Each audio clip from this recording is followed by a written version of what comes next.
Bismillahirrahmanirrahim. Assalamualaikum warahmatullahi wabarakatuh. Perkenalkan, nama saya Muhammad Alfian Dani. Saya dari kelas reguler malam IE 21B2 di Fakultas Teknik Industri. Di sini saya akan memberikan presentasi tentang pentingnya analisis dan perancangan industri di mata kuliah Sistem Analisis, dengan dosen Pak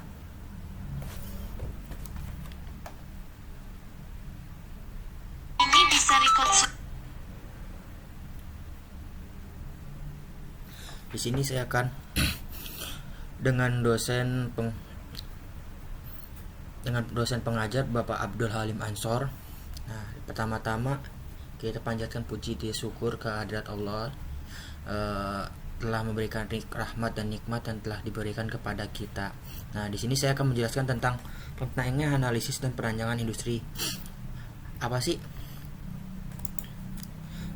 pentingnya analisis dan perancangan di industri manufaktur? Nah, analisis dan perancangan yang tepat di industri manufaktur sangat penting untuk meningkatkan efisiensi, produktivitas, dan daya saing perusahaan. Nah, proses ini meliputi perancangan strategis nih, yang dimana optimalisasi alur produksinya, ada manajemen kualitas dan pengembangan teknologi yang inovatif. Nah, konsep dasar proses produksi ada 3 tahapan. Yang pertama itu perencanaan. Nah, perencanaan itu apa tuh? Nah, perencanaan itu adanya tuh menentukan tujuan sumber daya dan alur produksi yang efisien. Untuk apa? Untuk lebih teratur. Jadi sebelum adanya sebuah proyek itu sudah direncanakan terlebih dahulu. Nah, yang kedua itu tentang pelaksanaan. Nah, pelaksanaan ini tentang apa? Untuk mengimplementasikan rencana untuk menghasilkan produk yang berkualitas. Nah, produk kualitas itu berasal dari rencana yang sudah teratur.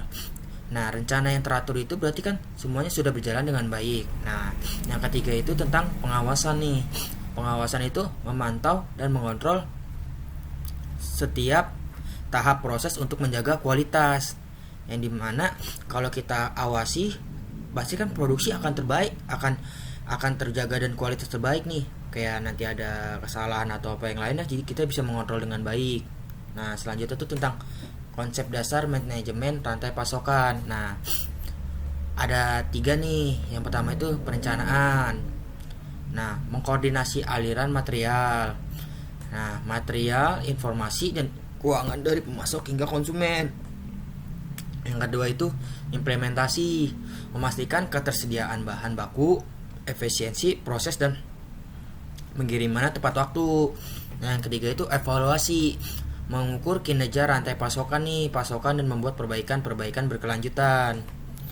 Nah, selanjutnya tuh konsep dasar manajemen persediaan. Nah, perencanaan persediaan itu menentukan jumlah stok yang optimal berdasarkan permintaan dan lead time. Nah, pengendalian persediaan, memonitor pergerakan stok, dan melakukan penyesuaian kebutuhan.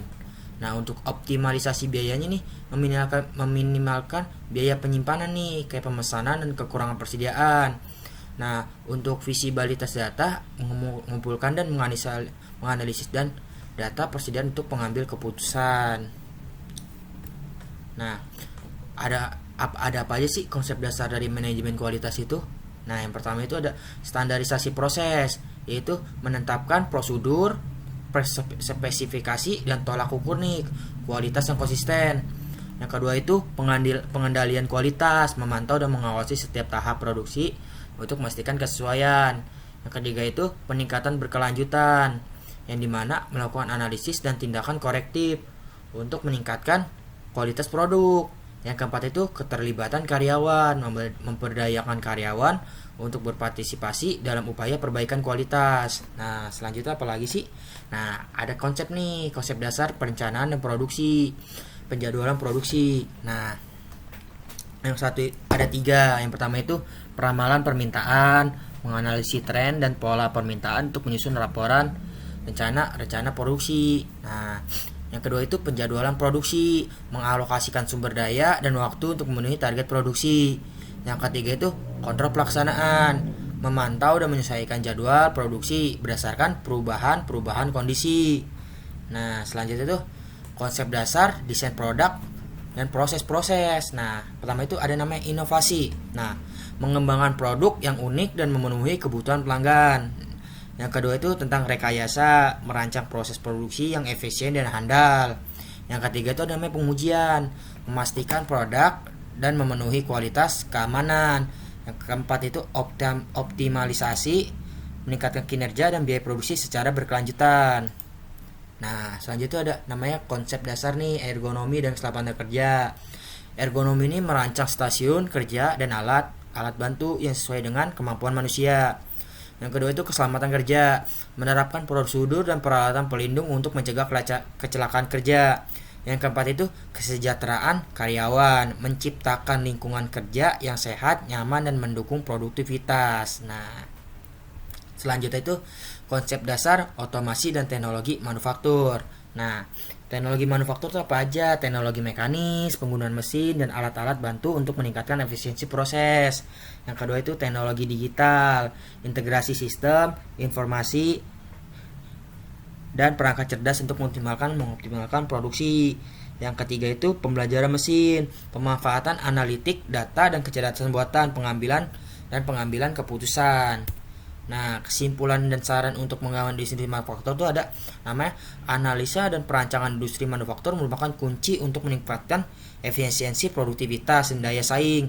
Dengan menerapkan konsep-konsep dasar yang tepat, perusahaan dapat mengoptimalkan produksi, manajemen rantai pasokan, kualitas, dan penggunaan teknologi. Hal ini mendorong pertumbuhan industri manufaktur yang berkelanjutan. Nah, terima kasih dan sekian dari saya. Wassalamualaikum warahmatullahi wabarakatuh.